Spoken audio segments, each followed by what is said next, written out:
Sebenarnya banyak banget nyir momen ikonik yang ada di One Piece. Jujur sih 10 doang kagak bakal cukup. Tapi ya buat sekarang sekalian nunggu cerita One Piece-nya makin jauh, siapa tahu ada yang lebih seru. Inilah 10 momen ikonik atau memorable yang jadi favorit gua di sepanjang cerita One Piece.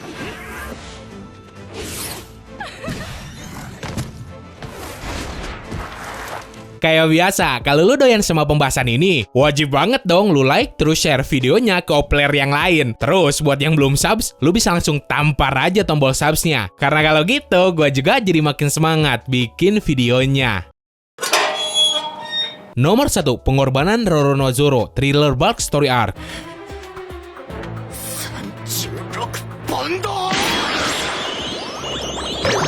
ロの惨劇を手で弾いたそれがてめえの能力か Pembuktian loyalitas kru pertama dari orang yang bakal jadi Raja Bajak Laut di masa depan. Waktu itu, si Zoro ngerasa gak nyumbang banyak buat ngalahin musuh SHP di Thriller Bark. Doi juga sadar diri kalau selama di sana si Luffy lah yang nerima rasa sakit paling banyak. Sampai kemudian datang si Kuma yang pakai kekuatan buah iblisnya ke si Luffy. Gue yakin sih waktu itu si Kuma juga kagak bermaksud nyakitin si Luffy. Justru sebaliknya, Doi bakal ngilangin semua rasa sakit tuh Kapten Bego. Si Zoro ngiranya si Kuma bakal nangkep si Luffy buat diserahin ke Marine. Sampai kemudian si Zoro ngemohon bakal ngelakuin apapun asal si Luffy dilepasin. Ya mau gak mau si Kuma nerima tawaran tersebut dan ngeluarin rasa sakit si Luffy jadi gelembung. Yang siapapun nyentuh tuh gelembung, pelakunya bakal ngerasain rasa sakit yang sama kayak si Luffy. Si Zoro dengan gagahnya nerima semua rasa sakit itu sendirian. Meskipun waktu itu si Sanji juga sempat pengen jadi relawan. 脅かしやがっておいあの七部会どこに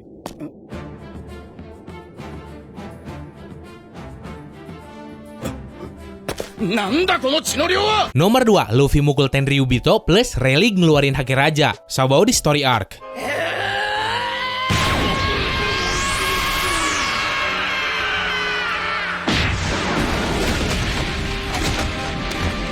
Gimana gak puas coba? Di saat rasa kesebelahan gua sama Tenryubito sampai puncak, akhirnya perasaan itu bisa diwakilin sama bogeman telak si Luffy ke tubang sawan sampah. Si Luffy ngelakuin hal tersebut karena alasan temennya yaitu si Keimi sama si Hachan dihina-hina. Bahkan yang parah, si Keimi sampai dilelang buat jadi budak. Di tengah kekacauan tersebut, untuk pertama kalinya tangan kanan Raja Bajak Laut dikenalin, yaitu Raja Kegelapan Rayleigh, yang ngeluarin haki rajanya yang bikin seluruh audiens pasar lelang pada pingsan, kecuali para supernova sama SHP. どんな力を使ったのかよくわからねえが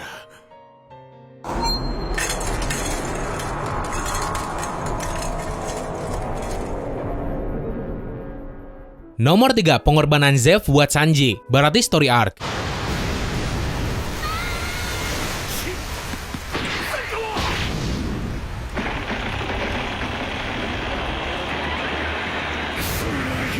Perlu lu tahu ada perbedaan signifikan mulai dari momen si Zeff nyelamatin si Sanji yang kecebur sampai terdampar di pulau kecil. Jadi kalau di animenya makan, kaki si Zeff putus gara-gara si Zeff sengaja motong kakinya yang kejebak reruntuhan. Make rantai kapal supaya bisa nyelamatin si Sanji. Nah kalau di manga lebih sadis. Pas si Zeff sama si Sanji terdampar di itu pulau kecil, demi bertahan hidup, berhubung semua makanan dikasihin ke si Sanji, si Zeff motong kakinya sendiri pakai batu buat dimakan biar kagak mati kelaparan. Gua kagak bisa bilang mana yang lebih bagus dari dua perbedaan tersebut. Yang jelas dua-duanya punya impact emosional gede banget buat yang ngeliat.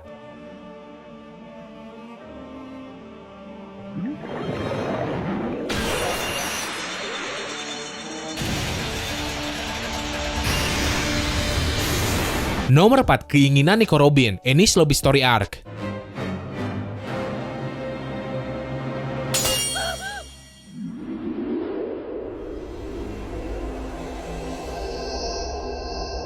Dari kecil sampai dewasa, si Robin selalu ngerasa kalau dirinya kagak pantas dilahirin dan ada di dunia. Dari kecil juga hidupnya terus-terusan menderita. Jadi buronan dari umur 8 tahun lah, dijulukin anak iblis. Sampai kagak ada satupun orang yang mau jadi rekannya. Sekalipun itu bajak laut. Sampai kemudian doi gabung ke Baroque Works. Dan setelah tuh organisasi bubar, gabung ke SHP. Terus ditangkap si P9 buat diadilin di Enies Lobby. Dan pas di sini semua kru topi jerami datang buat nyelamatin si Robin. Dan tuh cewek ngungkapin keinginan terdalam dari hatinya, yaitu doi pengen banget hidup dan ikut berpetualang lagi sama SHP.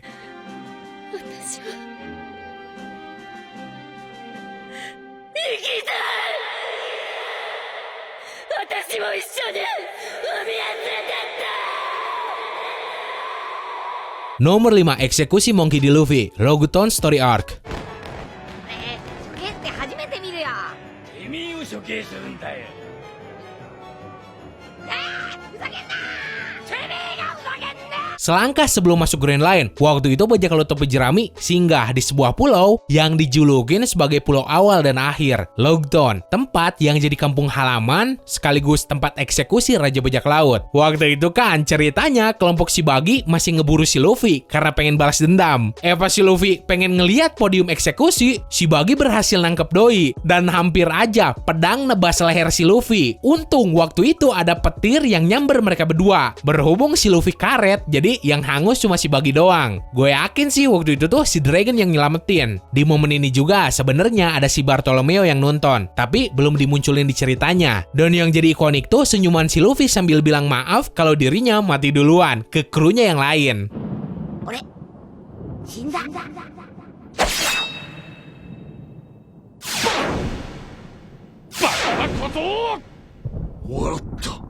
Nomor 6, perpisahan Nefertari Vivi, Arabasta Story Arc.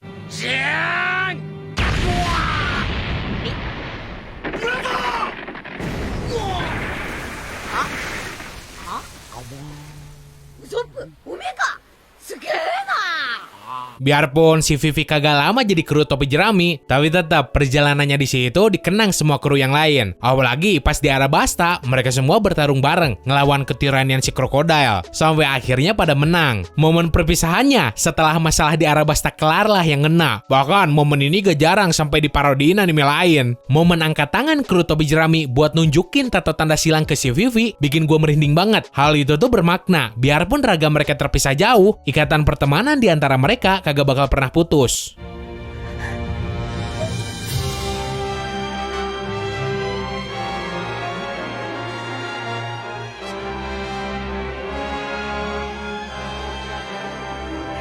Nomor 7, pesta terakhir dan permulaan yang baru, Thriller Bark Story Arc.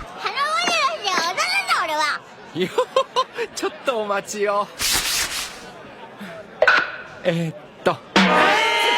そうなってんのか。 Sepeninggalnya Kapten Yorki, si Brock diangkat jadi pemimpin bajak laut terumbar. Tapi tragis, setelah beberapa waktu berlayar, kelompok bajak laut tersebut bentrok sama bajak laut lain yang jauh lebih kuat dari mereka. Alhasil semua krunya si Brock dibantai sampai habis. Termasuk si Brocknya sendiri. Pas lagi sekarat, si Brock bareng krunya yang masih sisa ngadain konser terakhir buat main lagu Bing Sake. Yang kemudian satu persatu di antara mereka pada tumbang. Momen ini tuh jadi tanda berakhirnya petualangan si Brock kala itu. Sampai kemudian lewat time skip 50 tahun, si Brock ketemu si Luffy dan ngadain konser lagi sebagai awal kisah baru yang bakal doi ukir bareng bajak laut topi jerami.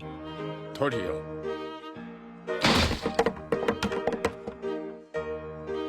Duet.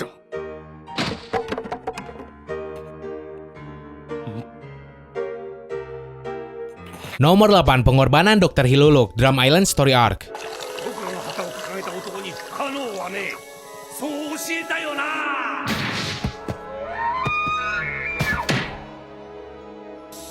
俺は戦う。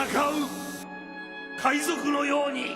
Dari awal, nih dokter gadungan emang udah punya penyakit. Waktu itu, sama si Chopper malah dikasih jamur beracun. Otomatis lah, masa hidupnya juga jadi makin dikit. Nah, daripada nunggu sekarat, Dr. Hiluluk pergi ke puncak Drum Island, di mana si Wapol tinggal. Karena waktu itu, ada kabar, di sana ada pasien yang lagi sakit. Sedangkan dokter pada kagak ada. Ngerasa dihianatin, di hadapan semua dokter yang ditahan di sana, si Hiluluk ngeledakin dirinya sendiri setelah ngasih pidato yang ngena banget. Maksud doi ngelakuin hal ini tuh supaya para dokter di sana sadar masih banyak orang sakit yang butuh mereka. 全くいい人生だった。甘い親分医者。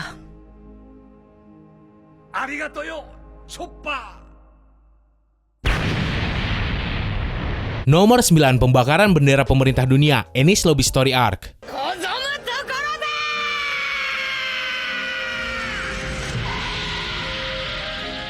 Setelah pada ngumpul sebelum battle akhir ngelawan si P9, di bawah perintah si Luffy, si Usopp yang waktu itu nyamar jadi Sogeking nembak bendera pemerintah dunia, pakai jurus Firebird Star-nya. Banyak banget orang yang kaget sama hal ini, karena pas siapapun ngelakuin hal tersebut, itu tandanya mereka ngedeklarasiin perang secara langsung sama pemerintah dunia.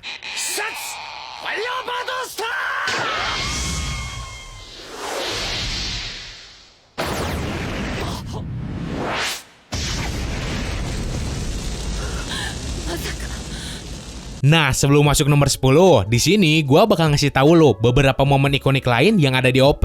So, ini dia di antaranya. Yang pertama ada pengorbanan tangan Shanks, Fusa Island Story Arc. Awal mula dari segalanya, momen yang jadi penambah motivasi si Luffy buat jadi bajak laut. Sebenarnya gua juga heran, masa cuma ngelawan ikan si Shanks sampai gitu. Sedangkan pas ngelawan si Shirohige, keluar keringet juga kagak. Ya, mungkin gara-gara plot armor juga sih.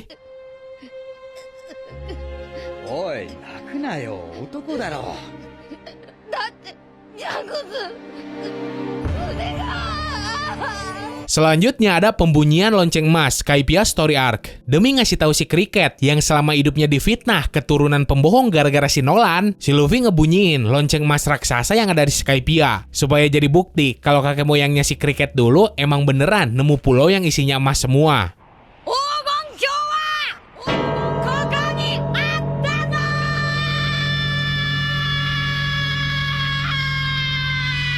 Terus ada pertukaran jiwa Pang Hazard Story Arc. Akibat kekuatan buah iblis silau, jiwa kru topi jerami pada ketuker. Si Franky jadi si Chopper, si Nami jadi si Franky, si Chopper jadi si Sanji, dan yang menang banyak si Sanji jadi si Nami.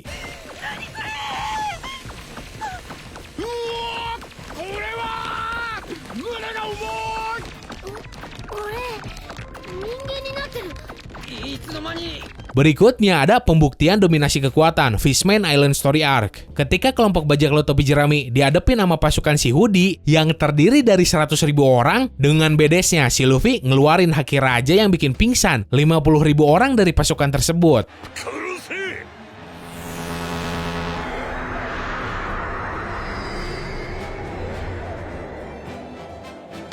Dan satu lagi ada kerjasama Sanji sama Zoro, Long Ring Long Land Island Story Arc. Story Arc ini bisa dibilang underrated banget, padahal ada momen langka pas si Koki Mesum nyatuin kekuatan sama si Marimo, yang bikin lawan tandingnya langsung hancur. Oi, Kok. 10秒経過せ。妥当な時間だな。 Nomor 10, perpisahan terakhir Going Merry, Post Enies Lobby Story Arc.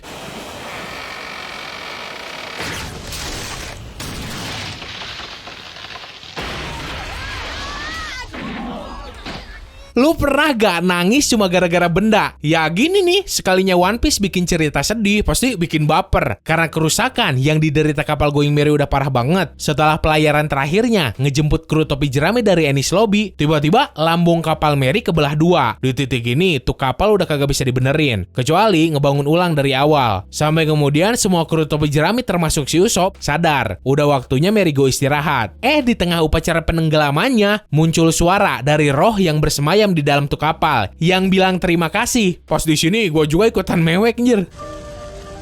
もっとみんなを遠くまで運んであげたかった。